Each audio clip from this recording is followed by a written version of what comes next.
Hoje vamos revisar aí o conteúdo, pensando na prova. Início aqui, vocês já fizeram as provas interativas? Hoje é o último dia para fazer, viu?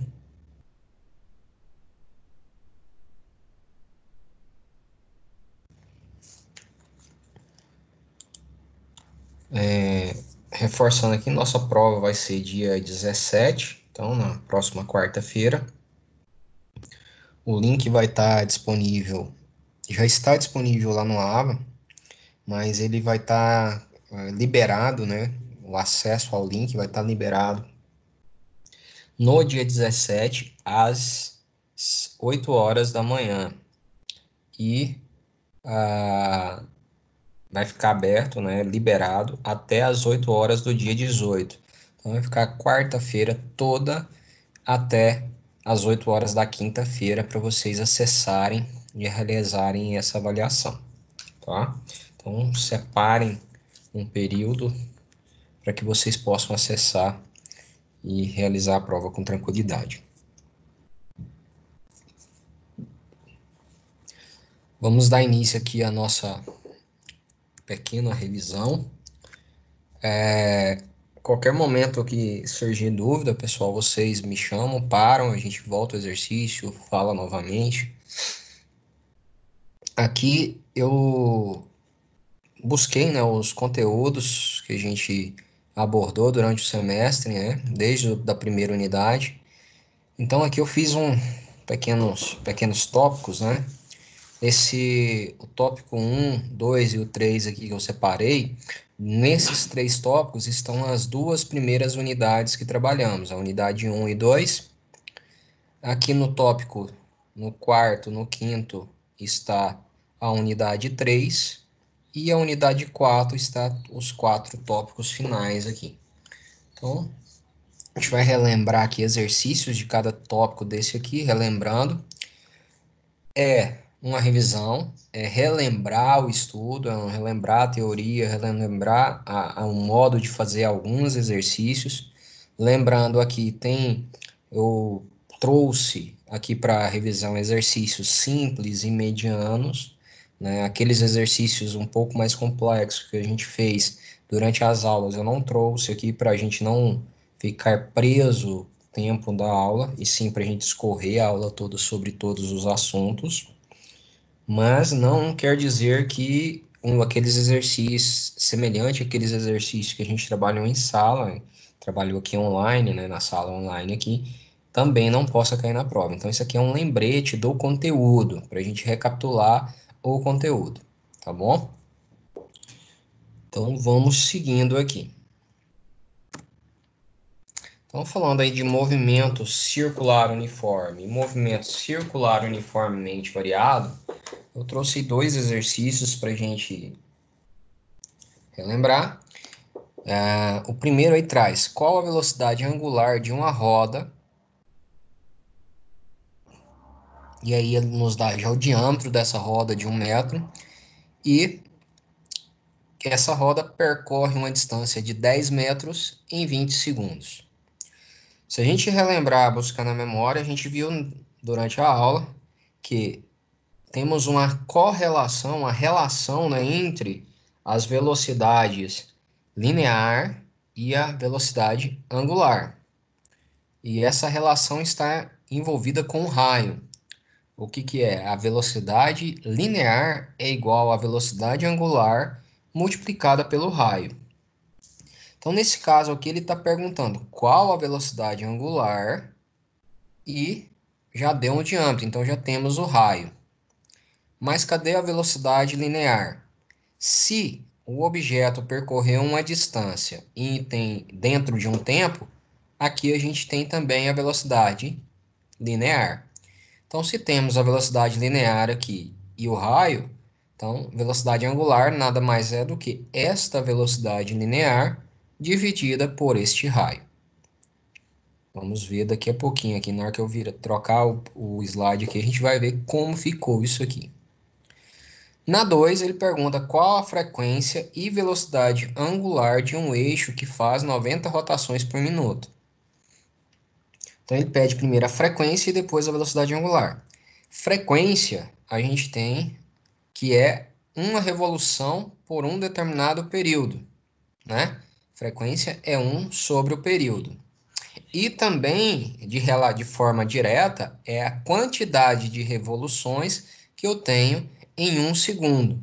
Então, aqui ele já nos deu uma frequência, né, de 90 rotações por minuto. Como é 90 por minuto, a gente então pode transformar isso aqui em segundo. Quantas rotações ele vai ter por segundo?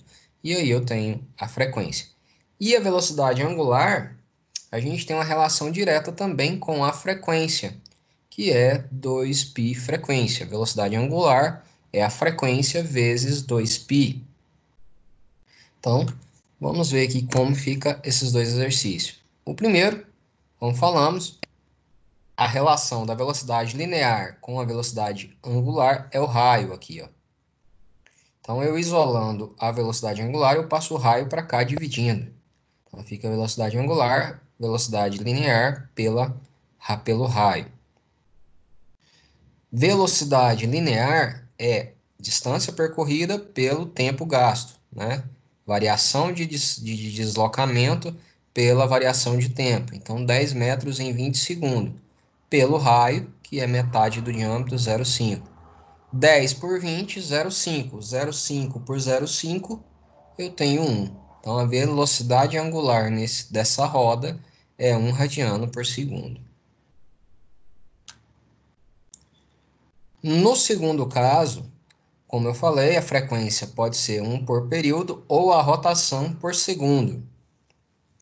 Então, temos 90 por minuto. 1 minuto é 60 segundos. Então, 90 por 60. Eu vou chegar a uma frequência de 1,5 Hz. Velocidade angular é 2π sobre o período, ou transforma o período aqui em frequência, 1 sobre a frequência. Temos, então, velocidade angular, 2π vezes a frequência. Então, a frequência já encontramos. 2π, 2 vezes 1,5, 3. 3 vezes o π, eu tenho uma velocidade angular de 9,42 radianos por segundo.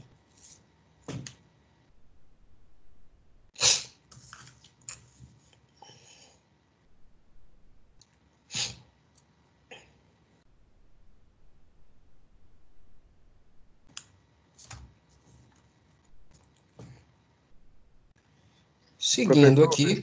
Oi? essa 1 aí, eu não entendi essa passagem, 0,5 para 1 radiano por segundo.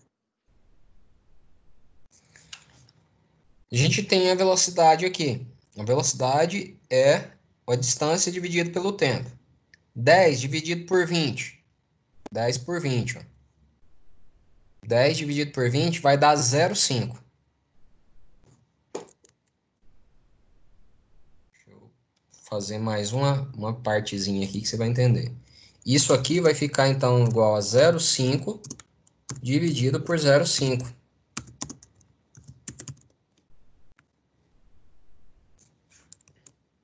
Pegou aí? 10 dividido por 20, 0,5. Dividido pelo 0,5, 0,5 por 0,5 é 1. Mas por que divide 0,5 por 0,5? Eu tenho aqui a velocidade. Aquela velocidade que está ali, ó. Velocidade é igual a deslocamento, ΔS, por ΔT. Entendeu? Então, eu pego o ΔS e o ΔT, que é 10 por 20. Isso aqui vai dar o 0,5. Aí, lá eu já coloco aqui, ó, o 0,5 no lugar do V.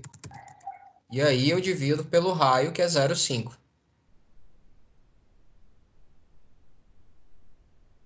Ficou claro agora? Entendi. Aí divide por ele mesmo, no caso, né? Não é que é ele mesmo, é que coincidiu os valores, né, Matheus? É porque a velocidade é 0,5 metros por segundo e eu tenho um diâmetro de 0,5 metro. Ok? Sim. Se eu tivesse aqui, por exemplo, em vez de 0,5, ou em vez de 1 metro de diâmetro, eu tivesse 2 metros de diâmetro, eu ia dividir aqui por 1. E aí ficaria 0,5 por 1, que daria então a velocidade de 0,5 radianos por segundo. Então não é ele por ele mesmo, é que coincidiu o valor da velocidade ser o mesmo valor do diâmetro. Só que lá não estava 1 metro de diâmetro. Você Isso, é o que eu colocou falei. 0,5, Se aqui 0,5 fosse de raio. 2, se aqui fosse 2, aqui viraria 1, né? Aí isso que eu tô te falando. Para te mostrar que não é ele por ele mesmo. São dois valores diferentes. Como aqui é 1, então o raio é 0,5. Mas esse outro 0,5 aqui Ah, não entendi não é agora. o raio. Esse outro 0,5 aqui é a velocidade. Certo? Certo, valeu aí.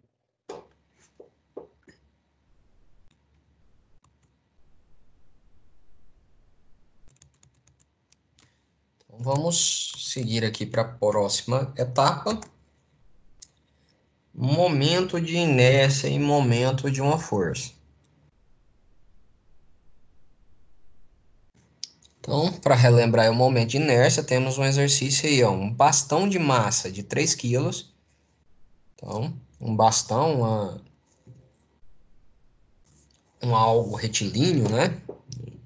Uma haste de 3 quilos e tem 1 metro de comprimento. Então, esse bastão tem 1 metro de comprimento e pesa 3 quilos. Tem massa, né? Pesa não, falei errado aqui. Massa de 3 quilos. Fixo em uma extremidade, então uma extremidade dele está fixo, e na outra extremidade ele tem uma esfera maciça de 3 quilos e 20 centímetros de diâmetro dessa esfera. Qual é o momento de inércia desse sistema? Então, a gente tem dois corpos, temos o bastão e a esfera, ou seja, a gente tem um momento de inércia do bastão e um momento de inércia da esfera. Então, o momento de inércia do sistema vai ser a somatória desses dois momentos de inércia. Pensando então no bastão, a gente vai lá naquela tabelinha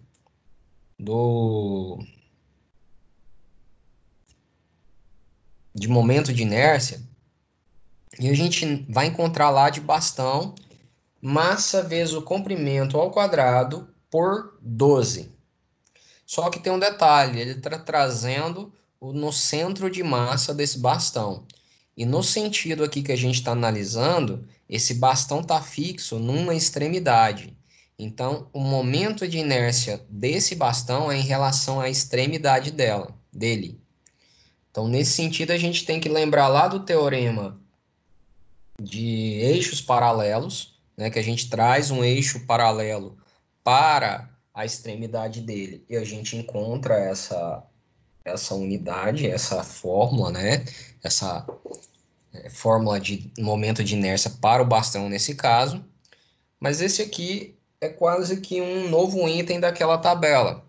Quando a gente tem um bastão, uma haste, um cilindro, que a gente está com o momento de inércia vinculado à extremidade dele, a gente tem a massa vezes o comprimento dele ao quadrado dividido por 3. Então, o momento de inércia desse bastão será a massa dele, 3 quilos, multiplicado pelo comprimento dele, que é 1 metro, elevado ao quadrado. Então, 3 vezes 1 ao quadrado, dividido por 3. Momento de inércia do bastão. Já o momento de inércia da esfera, aí a gente já vai direto na tabela. Tem lá esfera oca, né, uma casca fina, e esfera maciça. Aqui a gente está falando de uma esfera maciça. E o momento de inércia da esfera maciça na tabela é 2 vezes a massa vezes o raio ao quadrado dividido por 5. Então, achando esses dois momentos, a gente soma e encontra o momento total do sistema. Então, Aqui, só para lembrar, a fórmula geral, né, do momento de inércia, massa vezes a distância ao quadrado. E como eu falei, a do bastão, massa vezes a distância dele, ou o comprimento dele ao quadrado, dividido por 3.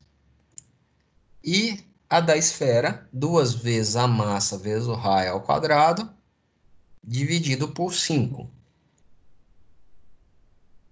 Somando esses dois momentos, eu tenho um momento total. Então, momento total, massa do bastão 3, comprimento do bastão 1 ao quadrado, dividido por 3. Da esfera, 2 vezes a massa da esfera, 5 quilos, vezes 0,1, que é o raio dela, né? Diâmetro é 20 centímetros. Transformando em metro, 0,2. O raio é a metade, então 0,1 ao quadrado, dividido por 5. Então, a gente chega aqui, 3, 1 ao quadrado é 1, vezes 3, 3, dividido por 3, temos 1. 2 vezes 5 dividido por 5 é 2. E 0,1 ao quadrado é 0,01. Então, 0,01 vezes 2, 0,02. Mais um umzinho do outro lado aqui, né? Então, 1,02 quilos vezes metro quadrado. Temos aí, então, o momento de inércia do sistema.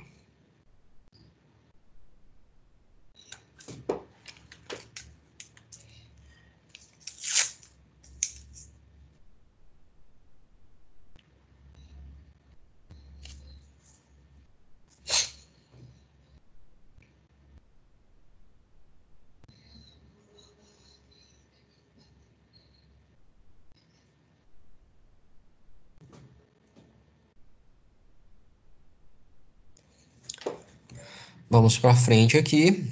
Momento agora de uma força. Momento de uma força, também chamado de torque, né?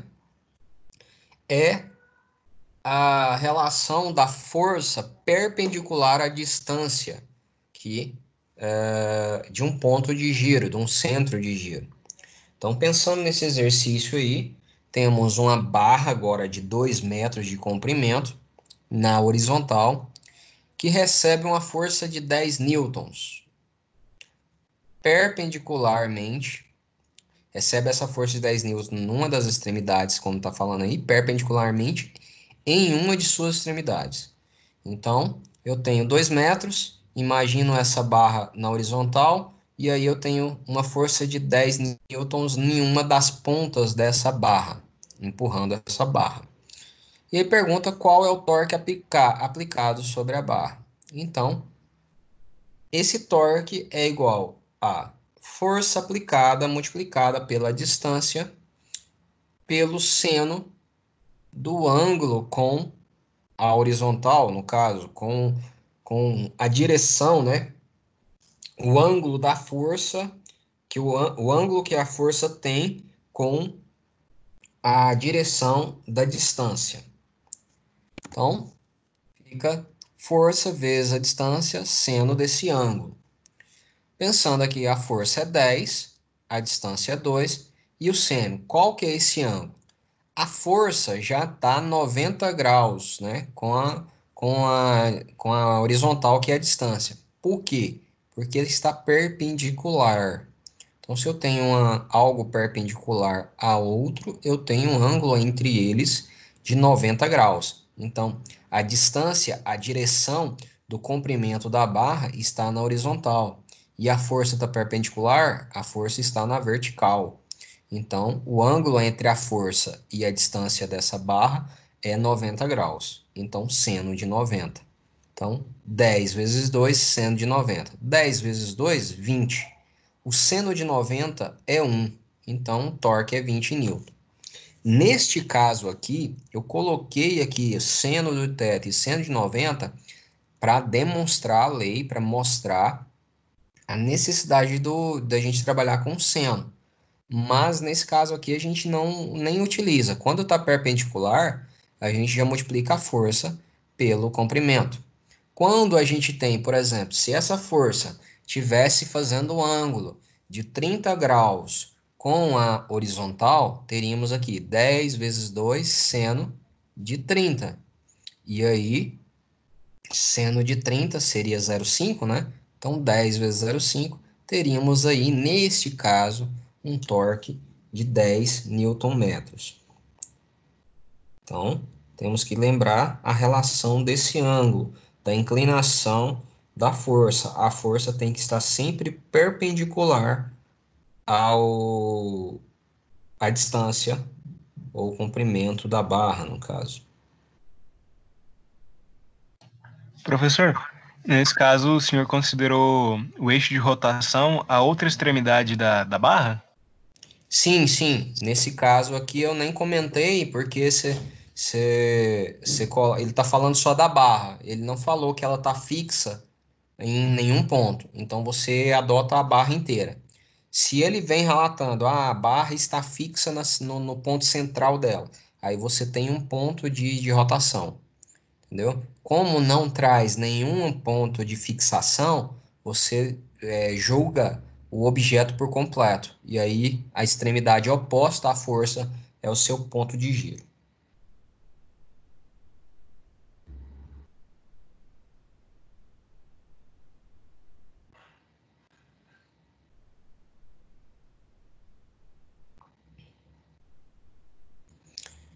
Certo? Vamos aqui então seguindo, vamos chegar na questão de equilíbrio de corpos.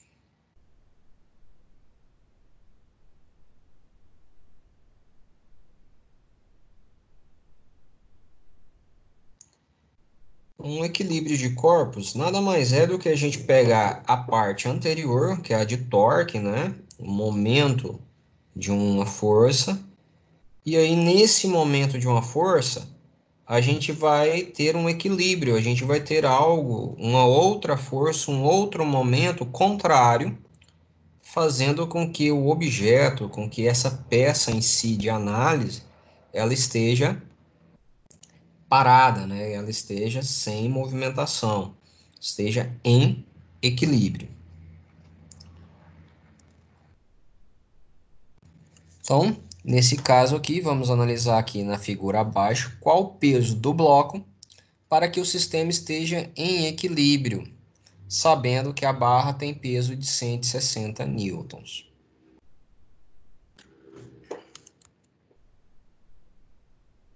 Então, nesse caso aí, a gente observa a barra está fixa na extremidade esquerda, né?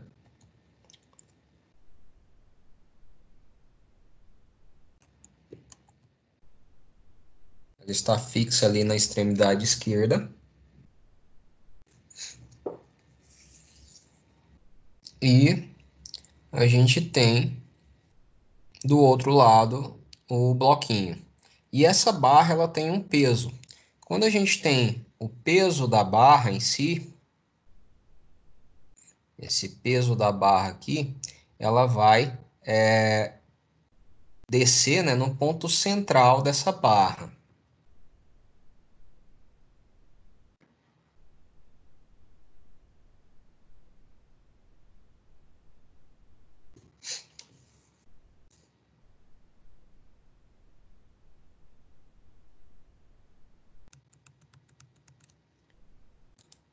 Então, se a gente analisa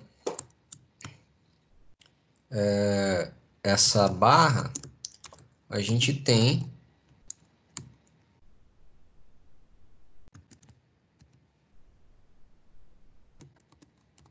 esse peso de 160 newtons no ponto de 3 metros, né, dela.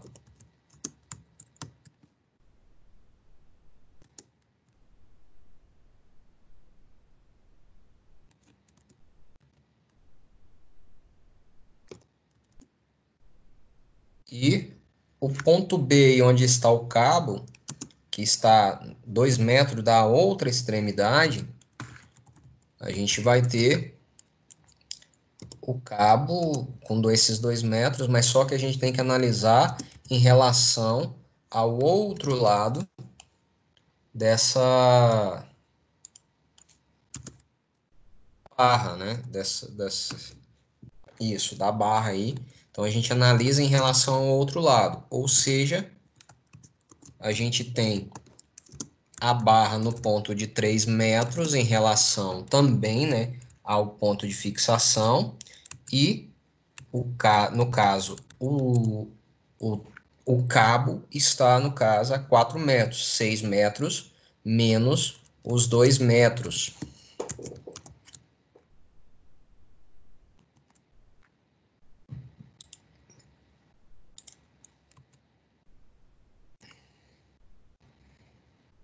Então, a gente tem uma força-peso no ponto de 3 metros aqui da barra, uma força-tração que vai ser, né, semelhante aqui à força-peso, né?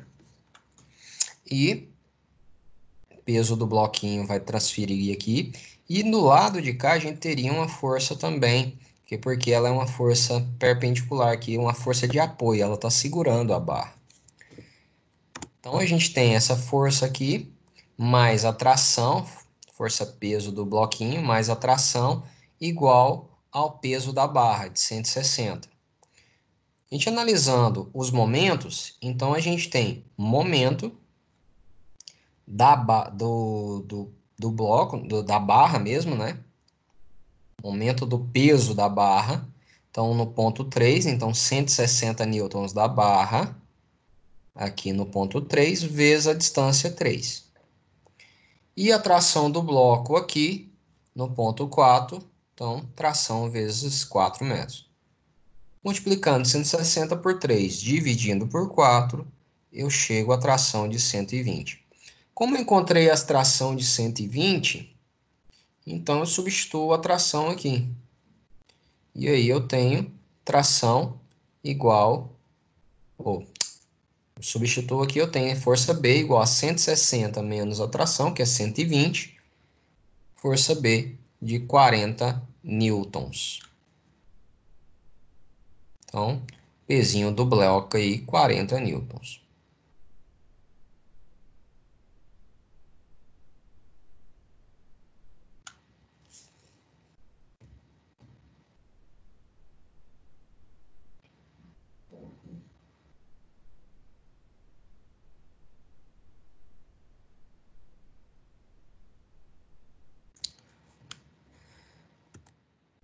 Próximo aqui, a gente já começa a adentrar a unidade 3. E na unidade 3 a gente falou de fluidos. Então, a gente falou, primeiramente, distinguiu, né, o que é um fluido em si, sua densidade, a pressão que o fluido exerce e tudo mais. Após isso, a gente introduziu as outras 3 seções, no caso, o princípio de Pascal, o princípio de Arquimedes, que é o empuxo, e o escoamento do fluido em si. Então, primeiro ideia aí, o princípio de Pascal, muito utilizado em elevador mecânico, que é aquela ideia da pressão, da força sobre a área, né? A pressão é igual à força sobre a área, e aí essa força sobre a área, essa pressão de um lado vai ser igual à pressão de um outro lado que esteja o fluido. Essa pressão não vai variar.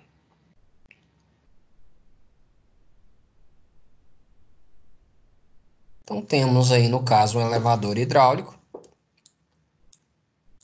onde esse elevador tem um êmbolo de formato circular com 7 centímetros de raio, que comprime um fluido até a outra extremidade vedada por um outro êmbolo também de formato circular de raio de 2 metros. Então, um êmbolo de 7 centímetros de raio e o outro de 2 metros de raio. Acima desse êmbolo maior, existe uma plataforma de 90 quilos, onde os veículos são estacionados. Qual deve ser a intensidade da força imposta pelo motor nesse êmbolo de 7 centímetros para levar um veículo de 2.100 kg? Então, temos a força sobre a área desse raio igual à força do peso do outro lado, que é o peso do veículo mais o peso da plataforma, sobre a área do raio de 2 metros. Fica, então, da seguinte forma. Força 1 sobre a área 1, força 2 sobre a área 2. Área 1 é π raio 1 ao quadrado, área 2, π raio 2 ao quadrado. E a força 2, massa vezes a gravidade. Então, vamos lá. Força 1 no êmbolo 1, então queremos essa força. Π, o raio 1 é o 7 centímetros, transformando em metros 0,7 ao quadrado. A massa é a somatória dos dois pesos aqui, das duas massas, né? A massa da plataforma e a massa do veículo. Então, 90 mais 2.100, a massa. Gravidade, botamos como 10. E dividido isso pela área 2, que é o π vezes o raio 2, que é 2 metros, aí eu não preciso transformar, já 2 metros ao quadrado.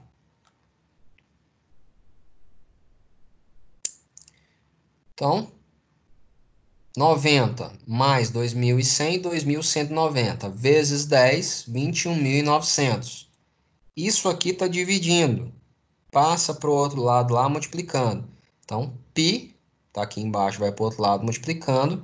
E 0,07 ao quadrado é 0,0049. Isso dividido pela área lá, que é π de vezes 2 ao quadrado, que é o 4. Π por π é 1. Então, tudo que multiplica 1 fica ali mesmo. Então, os π vai apenas sumir. 21.900 multiplicado por 0,049 é 107,31.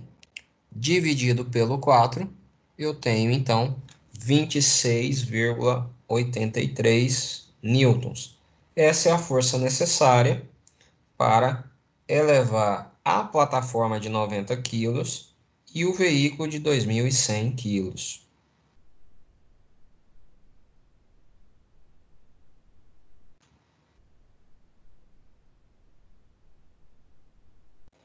Tranquilo?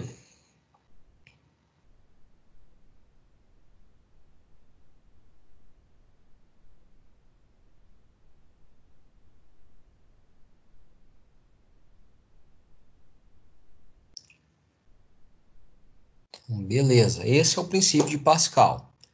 Passando pelo princípio de Pascal, chegamos ao princípio de Arquimedes, que é o princípio do empuxo. E o que é essa força empuxo? É a força que o fluido vai exercer sobre um objeto que está nesse fluido, ou seja, é a força com que o fluido empurra o objeto no sentido contrário à gravidade. Né? Então, vamos supor lá, eu tenho uma pedra, jogo ela na água, por mais que essa pedra vai afundar, essa água vai tentar empurrar essa pedra para cima novamente. Esse é o empuxo. E esse empuxo é a força da quantidade do deslocamento de água. Então, por exemplo, se eu coloco um objeto muito grande, muito espaçoso, ele vai deslocar mais água e, em consequência, ele vai ter mais força, o empuxo vai ser mais forte. Se eu coloco uma peça muito pequena, a água que vai ser deslocada é menor e, em consequência, vai ter um menor empuxo. Então, o empuxo está diretamente ligado ao volume do objeto que é introduzido no fluido. Então, pensando aqui, um exemplo, um objeto tem volume de 2 litros, desculpa, um objeto tem volume de 2 litros, massa de 2 quilos e está imerso em um fluido com densidade de 1,2 gramas por centímetro cúbico. Então, o objeto tem 2 litros, massa de 2 kg e está imerso, ou seja, ele está totalmente dentro do fluido, dentro desse fluido com a densidade de 1,2. E aí pergunta qual é o módulo, qual a intensidade da força desse empuxo e pergunta se esse objeto vai afundar ou não nesse fluido com essa densidade. Então, como a gente falou, a força empuxo está ligada ao volume de água, do fluido, ao volume do fluido deslocado, a densidade e a gravidade. Então, temos a densidade, já temos aqui a densidade, temos a gravidade, que a gente adota aqui como 10, e o volume deslocado de água. Se o objeto está totalmente dentro do recipiente, dentro do fluido, quer dizer que o volume do objeto é o volume de fluido deslocado. Então, temos o volume já, a densidade e a gravidade, né, que a gente adota como 10. Beleza. Isso aqui a gente encontra a força empuxo. E como a gente sabe se ele afunda ou não? Pelo peso do objeto. O peso do objeto vai fazer com que ele afunde. O peso do objeto vai empurrar ele para baixo. E o empuxo vai empurrar ele para cima. Então, nesse sentido, é uma queda de braço, uma queda de braço entre o empuxo e o peso. Qual for maior vai ganhar. Então, se o empuxo for maior do que o peso, ele vai flutuar. Se o empuxo for menor do que o peso, ele vai afundar. Então, fica assim. O empuxo, como eu falei, a densidade do fluido, a gravidade e o volume. Temos, então, a densidade passando em quilos para metros cúbicos, conversão direta por 1.000. Então, fica 1.200. 1,2 vezes 1.000, 1.200. Vezes a gravidade, 10. Vezes o volume, litros para metro cúbico. Então, dividido por 1.000. Então, 2 vezes 10 a menos 3. De litro para metro cúbico, divide por 1.000. Então, 1.200 vezes 10 vezes 2, dividido por 1.000, que é 10 a menos 3 aqui, eu tenho, então, uma força empuxo de 24 newtons. Respondemos a primeira pergunta. Qual o módulo da força empuxo? 24 newtons. Ele afunda ou não? Agora vamos ver o peso. O peso é massa vezes a gravidade. 2 quilos, pela gravidade 10 que adotamos, 20 newtons. Qual é maior? O empuxo. Então, a força que empurra é maior do que a força que puxa para baixo. Então, força empuxo maior que a força da gravidade, que é a força peso. O objeto irá emergir. Então, a força que está vindo de baixo empurrando ele para cima é maior. Então, ele vai subir. Até o momento onde essa força aqui vai virar 20. E aí vão igualar. Aí o objeto passa a boiar. Como essa força vai virar 20? Não temos aqui o volume?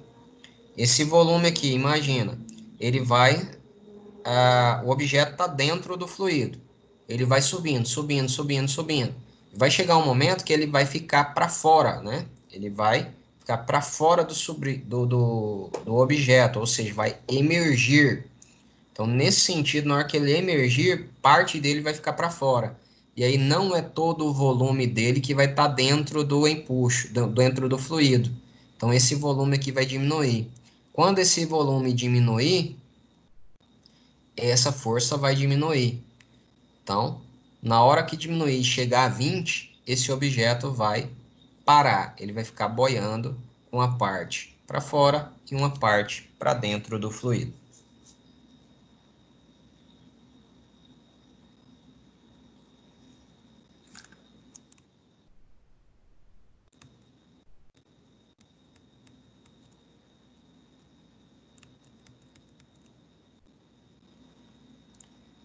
Tranquilo, galera?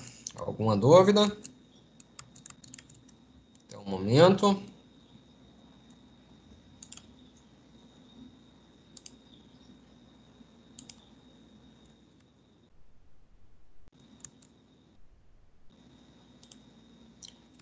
Beleza. Então vamos seguir aqui. Após o empuxo, falaremos agora sobre o escoamento. E quando a gente fala de escoamento do fluido, a gente tem duas análises. Temos a análise da equação da continuidade. O que é essa equação da continuidade? Ela fala, né, ela nos traz que a força que que a vazão que entra, né, a quantidade de fluido que entra é igual à quantidade de fluido que sai numa determinada tubulação, numa determinada sequência de fluido. Então, nesse sentido, o que é vazão? Vazão é velocidade vezes a área. Então, vazão volumétrica, velocidade vezes a área. Ou seja, em uma determinada tubulação, a velocidade que entra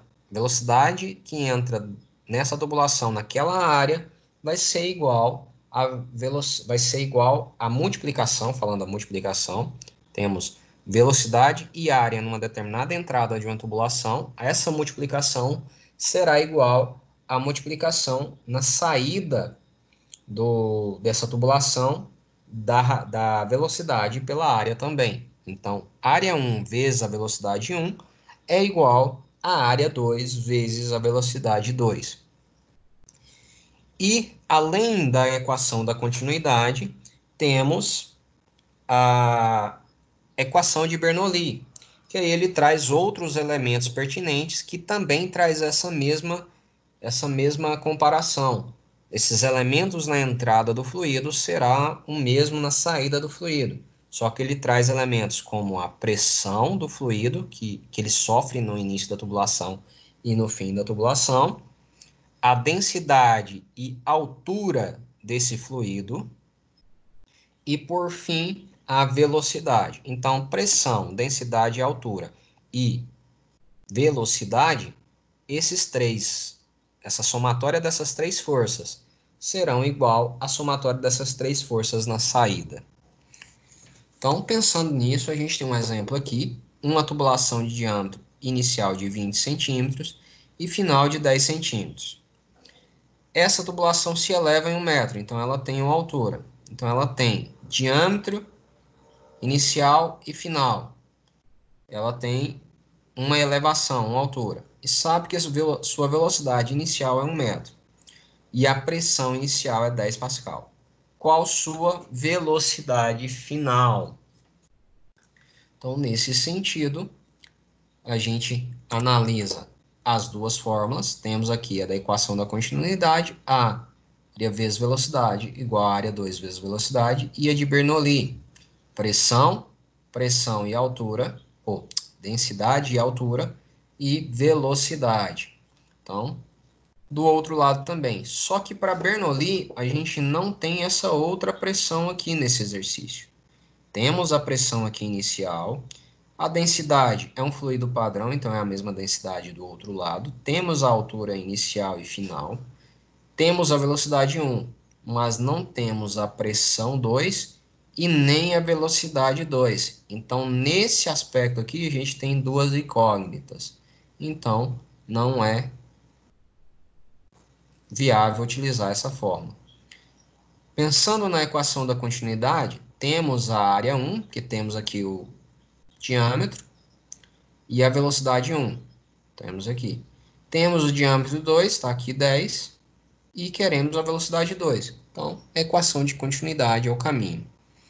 Então, a área 1, π raio ao quadrado, vezes a velocidade, π raio ao quadrado, raio 2 ao quadrado, vezes a velocidade 2 ao quadrado.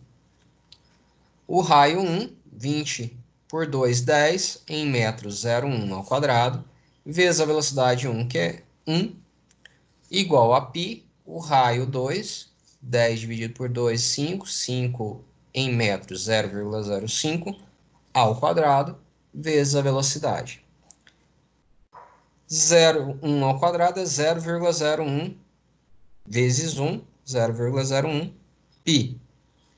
0,05, 0,0025 π. Π por π, corta. 0,01 por 0,0025 dará 4 metros por segundo. Então, nossa velocidade no ponto 2 é 4 metros por segundo. Professor, tem como só você explicar primeiro essa segunda equação aí? A segunda equação, Essa segunda fórmula aí, a PGH mais Aqui é a Perfeito. pressão, densidade, gravidade e altura do fluido no ponto 1. Então, pressão no ponto 1, nesse exemplo que temos, seria o 10 aqui que ele nos forneceu, a pressão inicial 10. Densidade do fluido, vamos supor que esse fluido aqui é água, ele não nos falou, mas vamos supor que é água. Então, a densidade 1000, a gravidade teríamos 10, e qual que é o ponto da altura no ponto 1? Ele fala que a tubulação se eleva a 1 metro, então a gente adota a altura como 0 no primeiro caso, e 1 para que ela se elevou, no segundo ponto ela vai estar 1 metro mais alta. Então, essa altura aqui no ponto 2 seria esse 1 metro. A altura no ponto 1 seria 0. Ok? Densidade, novamente, se é água, é o mesmo valor desse daqui, ó. Que a gente adotou como água de 1000, então aqui viria 1000. E a velocidade 1, que ele nos forneceu, que seria 1. E aí a gente iria para o ponto 2. O ponto 2, a pressão é o que ele não forneceu, mas daria uma pressão aqui. Densidade é o mesmo fluido, então água, 1000. Gravidade é a mesma gravidade, 10. Altura, agora ele elevou. Lá foi 0, aqui é 1. Então ele elevou de 0 para 1, levou 1 metro. Densidade novamente de 1000 e a velocidade que ele procura. Então, nesse sentido, a gente utilizaria essa forma se tivesse mais uma pressão e ele tivesse nos confirmado o fluido como água, por exemplo. Se ele falasse aqui que a pressão no ponto 2 era 15 e o fluido é água, a gente poderia utilizar também essa forma. Obrigado.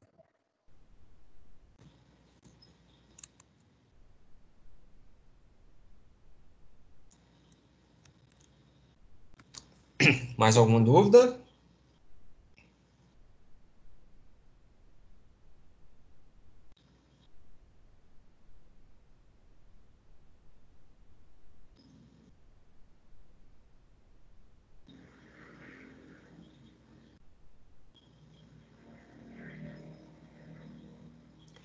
Não? Então vamos seguindo aqui. Pós-fluidos, agora a gente entra na unidade 4. A unidade 4, a gente tem aqui primeiro a termometria, onde a gente falou sobre o que é a temperatura, né? Que é a agitação das partículas. E aí essa agitação aquece, né? Gera energia chamada calor e reflete na escala de temperatura. E falando de escala de temperatura, a gente falou das 3 escalas clássicas aí, que é Celsius, Kelvin, Fahrenheit. Celsius é a escala mais utilizada aí no globo, né, no mundo. Kelvin é a unidade de medida padrão, unidade do sistema internacional, ou seja, é uma unidade de medida utilizada em meios acadêmicos, em meios científicos. E Fahrenheit, que é a escala utilizada nos Estados Unidos, não tem como não citar os Estados Unidos por ser a grande potência, né? E em outros países ingleses. Quando a gente fala de Celsius e Kelvin, ou Kelvin e Celsius, olhando aqui no termômetro, a gente tem uma relação simples, direta, porque a graduação entre eles é a mesma, é 1 em 1.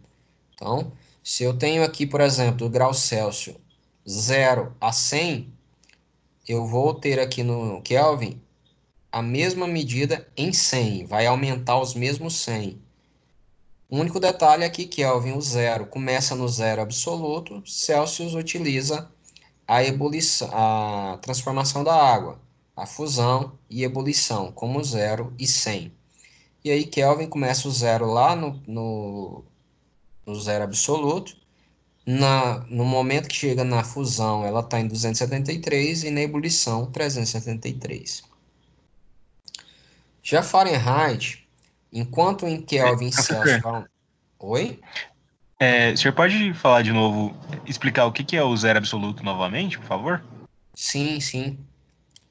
Esse zero absoluto está lá na terceira lei, né, da termodinâmica.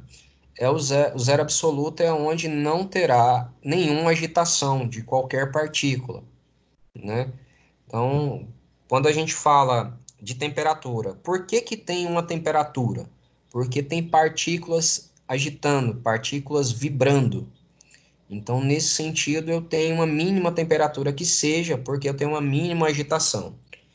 Quando eu chego no zero absoluto, essas partículas não vão se movimentar de forma alguma, não tem nenhuma forma delas se movimentar.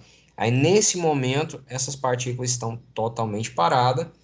Como estão totalmente paradas, não gera nenhuma energia calor, não tem nenhuma agitação, e com isso não tem nenhuma temperatura. Ok?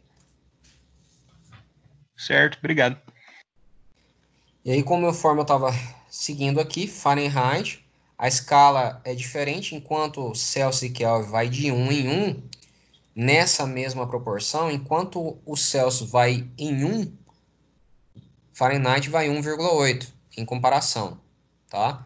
Então, vamos supor que aumentou 1 grau Celsius, aumentou 1,8 graus Fahrenheit. E aí, com isso, se aumenta, então, aqui da fusão para a ebulição em 100, quer dizer que da fusão para a ebulição no Fahrenheit vai aumentar 180. Só que tem um pequeno detalhe, ele já começa na fusão em 32 graus Fahrenheit. Então, lá na ebulição, vai ser os 180 mais os 32, que dá os 212.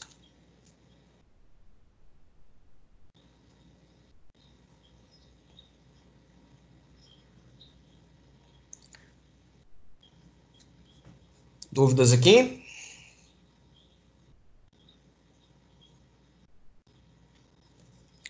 Então, bola para frente aqui. Após a termometria, a gente chega na dilatação térmica. O que é essa dilatação térmica? Todo objeto, quando ele sofre alguma variação de temperatura,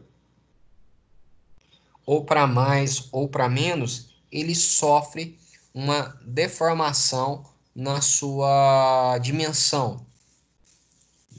De forma abrangente, ele vai deformar na sua dimensão, em micros, né? Na casa de micros. Então, se um metal, uma chapa metálica, vamos pensar, uma chapa metálica de 2 metros por 2 metros, com 2 metros quadrados, né? 2 por, aliás, 4 metros quadrados, 2 por 2, 4 metros quadrados. Na hora que ela aquece da temperatura ambiente, vamos pôr aí temperatura ambiente de 20 graus, ela aquece de 20 graus para 180 graus, ela vai deformar, ela vai aumentar de tamanho nessas duas dimensões, na sua largura de 2 metros e no seu comprimento de 2 metros. Ou seja, ela vai ter uma dilatação superficial. Se a gente pensa numa tubulação, numa barra metálica, num fio, num cabo de aço, aí a gente pode falar que a dilatação é apenas linear, porque o comprimento é muito maior do que a sua espessura. Então, a espessura é desprezível nesse caso. E aí a gente pega, por exemplo, um cabo de energia elétrica que chega a 300 metros e ele está ali na temperatura ambiente de 20 graus e chega um dia muito quente a 40 graus. Quantos milímetros ali que ele vai poder aumentar nesse sentido? Então, ele vai dilatar. E da mesma forma, contrair.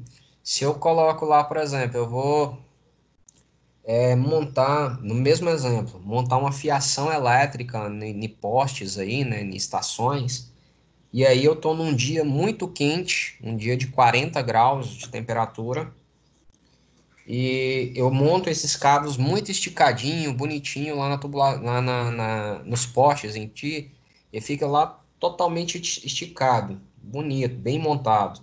Porém, ele está dilatado a 40 graus de temperatura, 40 graus Celsius.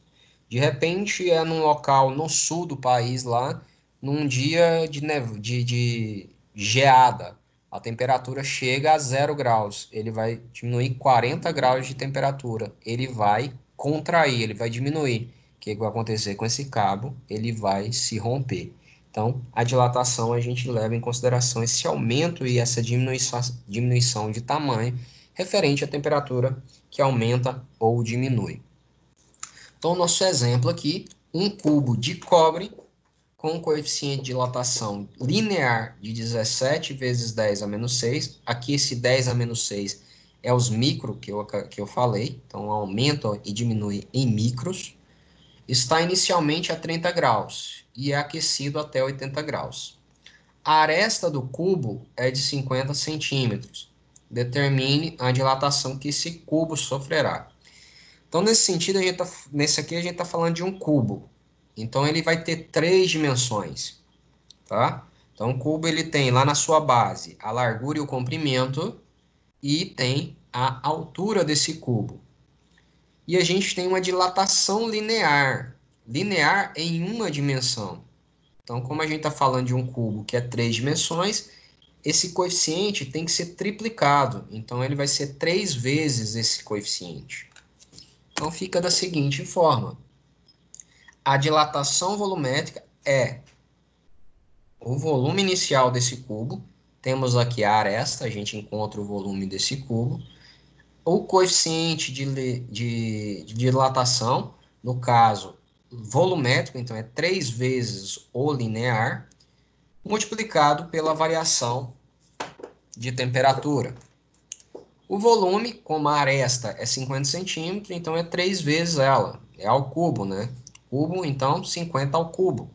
Então, transformando em metros, 0,5 vezes 0,5 vezes 0,5, ou 0,5 ao cubo, vezes o 3, vezes o coeficiente linear, 17. 17 vezes o 3 aqui, isso aqui se torna o coeficiente volumétrico, vezes o 10 a sexta, um micro, vezes a variação térmica, 80, que é a final, menos a inicial, que é 30. Então, temos aqui a multiplicação, esse cubo, então, tem 0,125 metros cúbicos, vezes o 3, vezes 17, vezes o 50. Multiplicando isso aqui, eu tenho 318,75 vezes 10 a menos 6, ou seja, 318,75 micrômetros. Ou se a gente passar isso para milímetros, né? Ficaria aqui 10 a menos 3, essa vírgulazinha viria para cá, essa vírgula viria para cá, então ficaria 0,3 milímetros. Então, um tamanho bem pequeno de variação Professor, no volume. Oi.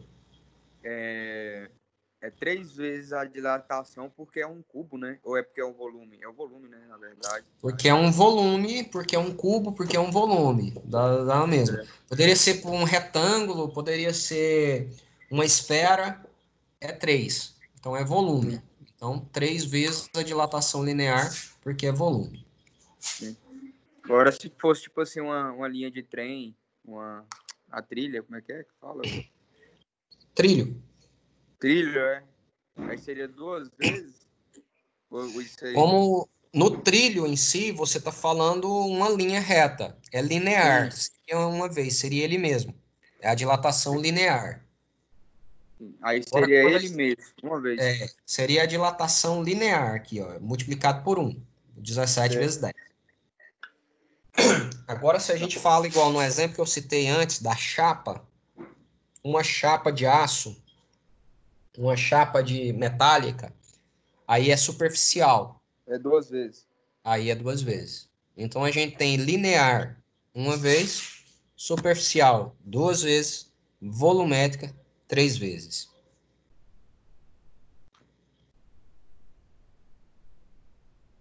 Beleza. É porque aí tá, tipo assim, dilatação linear, aí eu fiquei meio confuso. Porque Sim, linear sim. é pra você uma vez, né? Isso. É por isso. É porque aqui o coeficiente de dilatação é linear, é uma vez só. Como a gente está trabalhando com um cubo, então ele é um volume. O cubo exige um volume.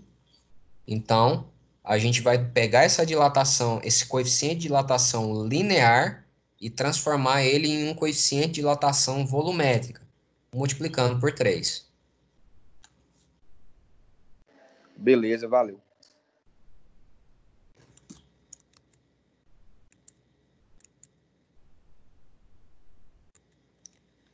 Tranquilo?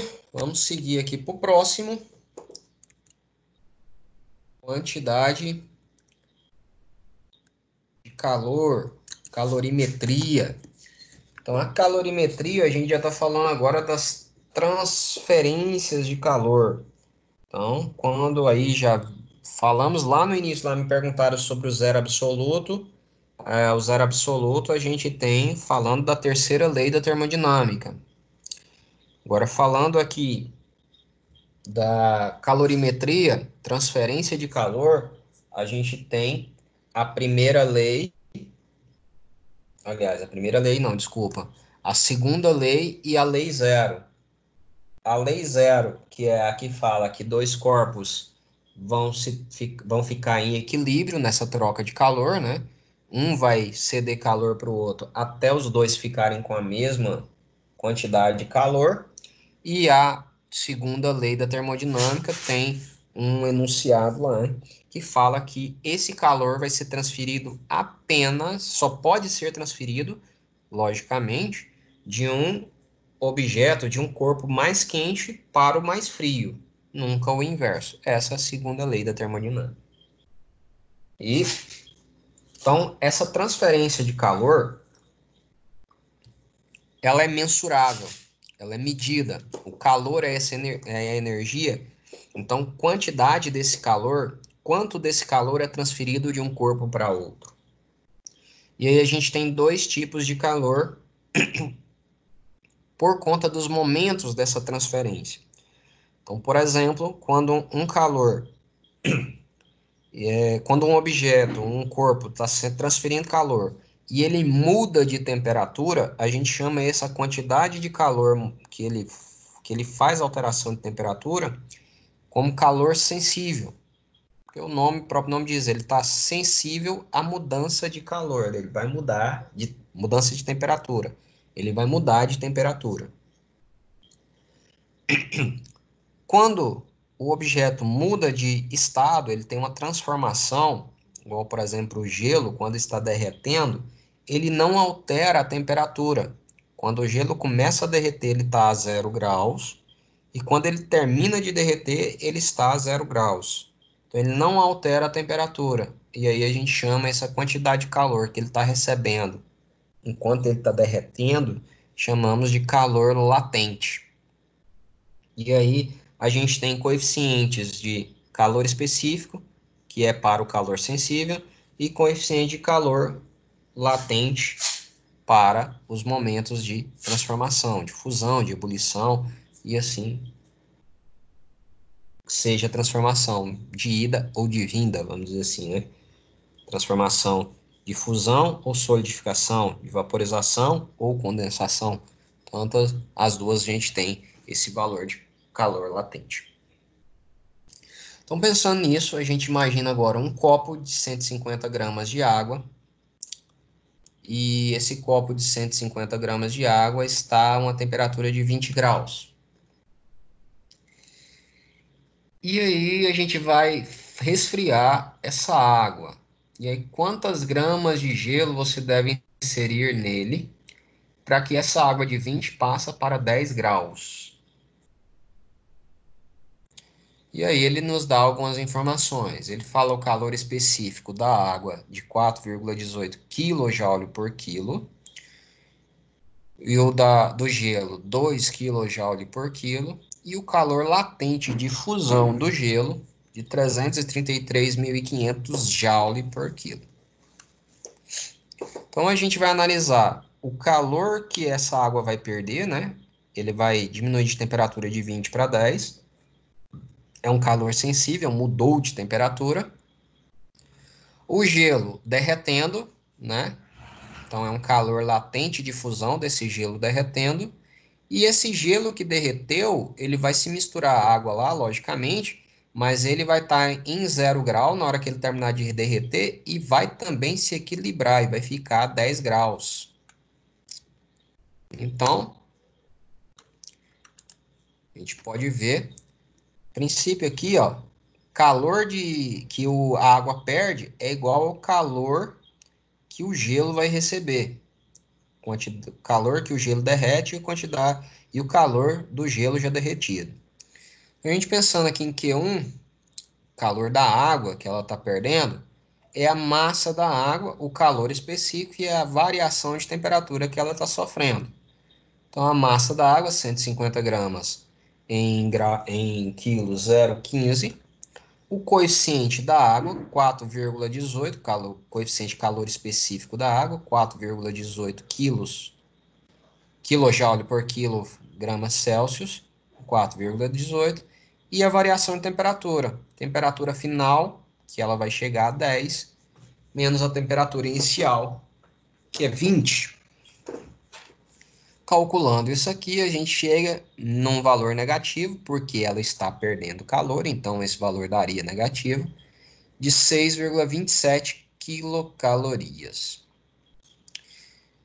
Indo para o gelo, ele vai estar recebendo calor, então vai derreter, então temos uma quantidade de gelo que não conhecemos, vezes o calor latente de fusão, que ele está derretendo.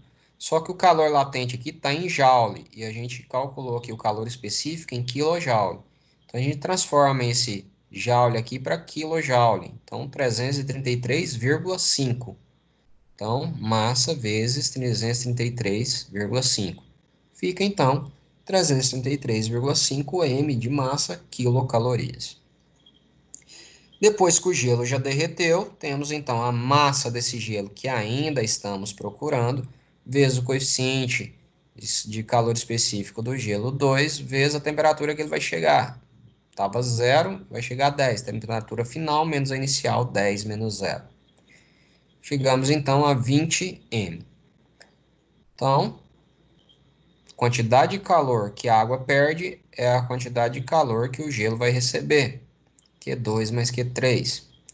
Então, menos o 6,27 igual 333,5 mais o 20. Somando aqui, dá 353,5. Pá, com M passa para lá dividindo. Então, fica 6,27 dividido por 353,5. Dá 0,0177 quilos. Ou aproximadamente 18 gramas, 17,7 gramas de gelo que seriam necessários para resfriar essa água aí em 10 graus.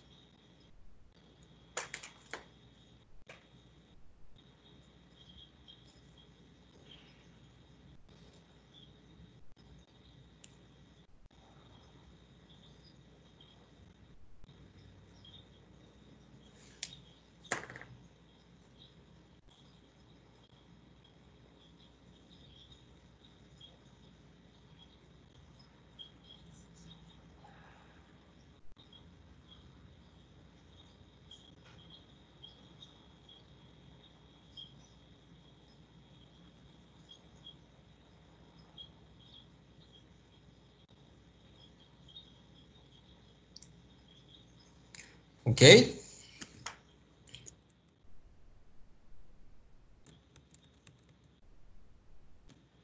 Então, seguindo aqui para frente, chegamos à nossa última unidade do sistema, do livro, a última sessão, desculpa, a sessão 4 da unidade 4, sobre o fundamento da termodinâmica, onde a gente viu sobre trabalho e eficiência de máquinas térmicas, sobre como falando fundamentos da termodinâmica, as leis da termodinâmica.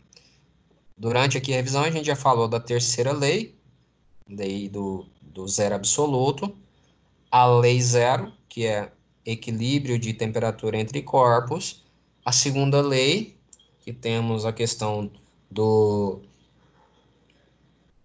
calor partir do quente para o frio, e a primeira lei, onde é aquela máxima, né, que a gente escuta e nada se cria, tudo se transforma, é a da termodinâmica, onde nenhuma energia se cria do nada, essa energia é transformada.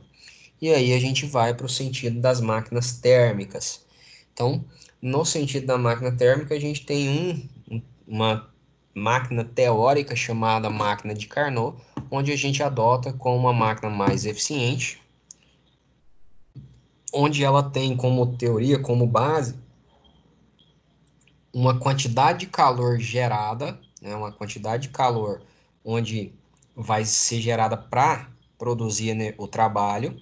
Essa quantidade de calor vai produzir parte dela trabalho e a outra parte é descartada ao ambiente em forma de calor ainda.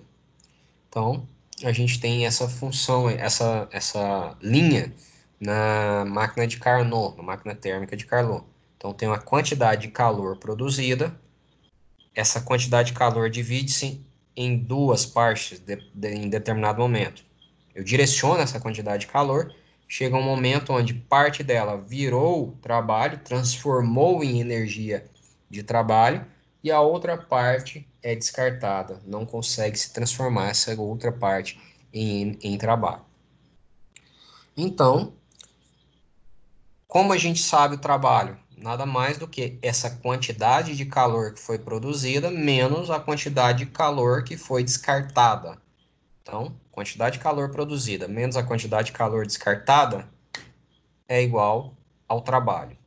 E a eficiência nada mais é do que esse trabalho pela quantidade de calor produzida. Então, nesse exemplo aqui que a gente tem, uma máquina térmica recebe 20.000 joules de um reservatório onde se realiza a queima de gás, ou seja, 20.000 joules de calor produzido, energia, calor produzido, e devolve 12.000 joules ao meio ambiente, descarta 12.000. Então, essa menos essa é o trabalho produzido. Ele pergunta um trabalho, então já está aí descrito, 20 menos os 12.000, temos o trabalho, e qual a eficiência? O trabalho que a gente encontra dividido pelo calor produzido. Então, temos aí o trabalho, quantidade de calor produzida menos quantidade de calor descartada, ou calor quente menos calor frio, 20.000 menos 12.000, temos um trabalho de 8.000 joules. A gente encontra 8.000 dividido por 20, a gente tem eficiência. Ou, através de uma fórmula, pelos dois calores que nos forneceu, 1 menos o calor frio sobre o calor quente. 1 menos 12.000 por 20.000, 1 menos 0,6. 0,4, ou seja, 40% de eficiência. Se a gente observar, pegamos aqui 8.000 e dividimos por 20.000, dará os mesmos 0,4, que é os 40%.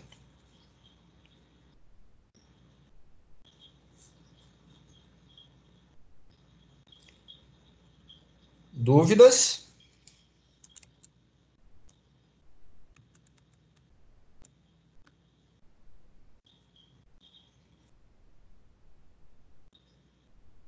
Tudo certo, pessoal? Professor, geralmente essas questões de termodinâmica perguntam mais sobre isso, né? Eficiência de máquinas. Sim. Tal. Vai dar o trabalho dela, né? Aí tem que adivinhar a eficiência. Adivinhar Aqui é não, a né? parte... Realizar, fazer a conta. Isso aqui, na verdade, é uma parte introdutória. Digamos aqui que é uma parte onde a gente fala de trabalho, de eficiência, mas a termodinâmica isso aqui é só o fundamento, é só o início. Vocês ainda terão a disciplina chamada termodinâmica mesmo, onde vocês vão ver toda a abrangência da termodinâmica. E a gente falou aqui das leis, né, da termodinâmica, a lei 0, a 1, a 2 e a 3, que são partes cruciais teóricas fundamentais para a gente ter ideia. E aí, dentro da termodinâmica, vocês vão ver entropia, entalpia, energia interna, todos esses detalhes que são partes da termodinâmica. No momento aqui, a gente viu apenas trabalho, né? Trabalho e eficiência da máquina térmica e as leis da termodinâmica.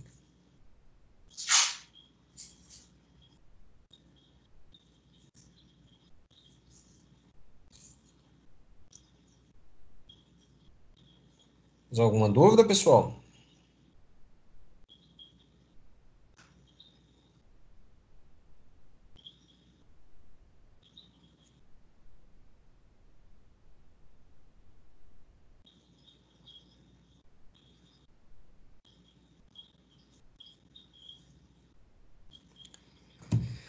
Pessoal, então essa aqui é a nossa revisãozinha de hoje.